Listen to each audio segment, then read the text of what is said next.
Ny mety toetry ny andro any an-dranomasina ny talata 13 Décembre dia 12 amin'ny enora maraina hatramin'ny alarobia 14 Décembre dia 12 amin'ny enora maraina. Mila malina ny any an-dranomasina na tsy misy aza mifampitandremana.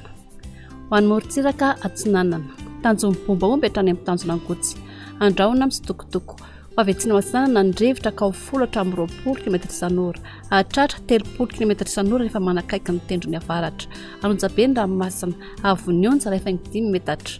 tanjon'angotsy hatrany manoro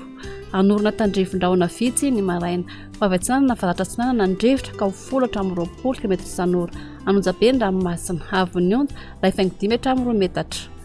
manoratra ny tolanaro anorona tandrivon-drahona vitsy ny maraina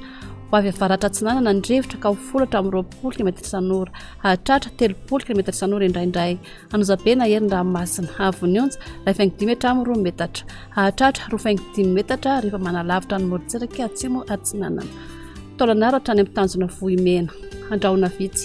avy atsinanana ny rivotra ka ho 20 hatramin'ny 20 km isan'ora aherin'ny ranomasina avonionja 25 hatramin'ny 3 metatra isy alon-drano avy atsimo atsinanana. Ho an'ny morontsiraka andrevana tanjony vohimena hatrany amin'ny tanjona kapo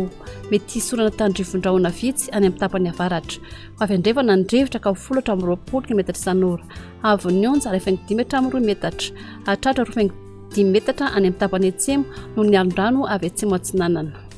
Tanjona kapo hatrany amin'ny tanjona velanandro anorona tandrivon-drahona mety araikotroka indraindray avy andrevana ny rivotra ka ho 10 km isan'ora avy avaratra kosa ny maraina ka ho 10 hatramin'ny 20 km isan'ora adiny mpanonjana anonjabe ny ranomasina avonionja anodidina ny 2 metatra hatratra rehefa 5 metatra manakaiky ny morontsiraky melaky.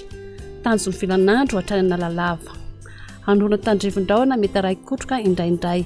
avy avaratra na avaratra andrevana ny rivotra ka ho 10 hatramin'ny 20 km isan'ora adiny mpanonjana anonjabe ny ranomasina avonionja ohatra 5 hatramin'ny 2 metatra hatratra rehefa 5 hatramin'ny 2 metatra indraindray any anaty orana. Analalava hatrany amin'ny tanjona bombaomby anorona tandrivon-drahona vitsy indraindray avy andrevana ny rivotra ka ho 10 hatramin'ny 20 km isan'ora avy atsinanana kosa izany eo anelanelan'ny nosy be sy ny tanjona bombaomby amin'ny maraina ka ho 20 hatramin'ny 30 km isan'ora adiny mpanonjana ny ranomasina avonionja ohatra 5 hatramin'ny 2 metatra.